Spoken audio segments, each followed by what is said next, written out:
So we're going to go to part 5, chapter 8. We're going to talk about some of the decisions that I have to make when I'm building my forecast, okay? So first group of decision is understanding what is a unit that I'm going to use to build a forecast, right?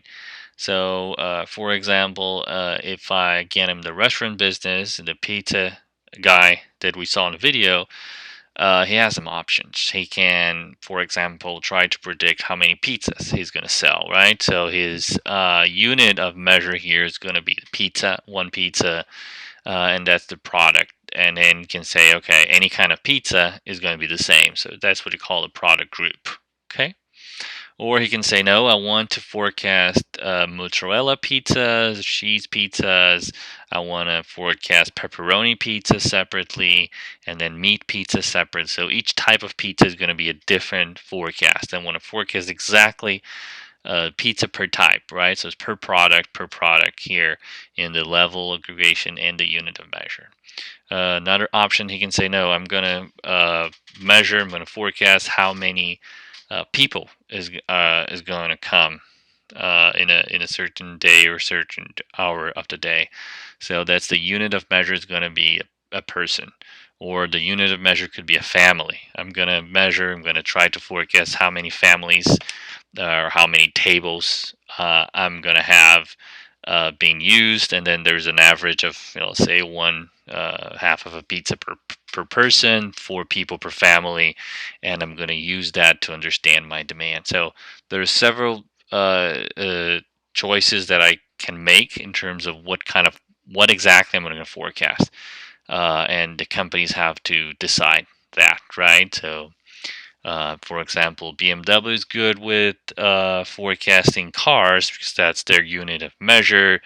But you can't have Coca-Cola trying to forecast how many cans they're going to sell. They're probably talking about thousands of cans as the unit of measure because they sell so much volume, right? You also have to choose your forecast technique. So these are 3 kind of big groups of techniques. Judgment methods are methods that are based on someone's judgment. Then you can say, oh, in my opinion, we're going to sell 2,000 cans of Coke next month. And just based by my experience, I know that, right? So that's what we call judgment methods. There are other 2 mathematical methods that we're going to learn how to do each one of them. So I kind of selected the simple, the easy ones from the book, one example of each. So I'm not going to go to the hard forecast methods. There's a lot about forecast that we're not going to cover. And if you are an operations supply chain major, there is a course that we talk a lot more about forecast methods. There's dozens and dozens of important methods. We're going to take one of each type, and I'm kind enough to get to you guys use only the easy ones. One is what we call the causal method, and one of a method that is we call a time series analysis. Okay.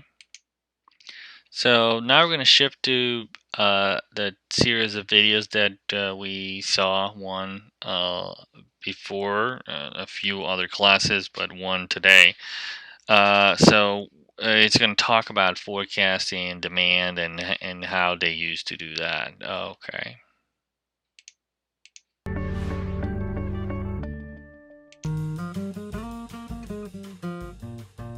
Yeah, inventory management has been a really important part of us making sure that we're making the right amount of beer to send to the right people at the right time. And our pipeline has always been really dry. We just can't keep up with demand, just like most craft brewers. We're constantly trying to figure out who needs the beer the worst. So we've put in actually a very sophisticated forecasting system called Demand Solutions. It's a forecasting model that it's an algorithmic system that really takes into account holidays and weather patterns and last year's sales, and we're able to really predict what our distributors are going to need better than they do. And as we grow so fast, I mean, we're up triple digits with half of our distributors. We're up 80% this year as a whole, which, I mean, the next closest brewer's probably up 40 or 50%. It's just ridiculous what's going on. So we did put in a very sophisticated system to try to project our needs and make sure that the right distributors had the right mix, and we give them a forecast rather than them placing an order with us. We tell them what we think they're going to need, and then they can adjust if they want to. And when they adjust and we can show them that we were right and they were wrong, they just start going along with our model. And we did that within a really rudimentary way where we would watch our inventory. Our inventory here at the brewery is one thing, but our distributor inventories is really what we need to watch. And 130 something now. We've added we've changed in Florida to a new network and things like that. But, to watch our distributors' inventories is really our key. So I built a really simple little Excel spreadsheet that would take the distributor's inventory, plug in what they sold the month before, put that in as a projection for this month. Even though seasonality would affect that, it wouldn't affect it by more than 15 or 20% tops from month to month, right? So we'd look at the previous month to this month, plug in that number, look at what their inventory was, and look what their orders were on the books, and then see what we thought their projected inventory would be at the end of the following month. And we just send them back that spreadsheet and say, we don't think you're ordering enough of this beer, we think you're ordering too much of this one.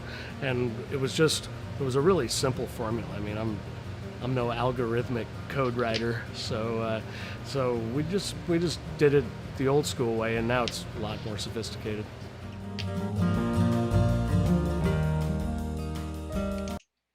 So a couple of questions that we can ask and talk about after this video is to understand what is the forecast method, right? So what was it before?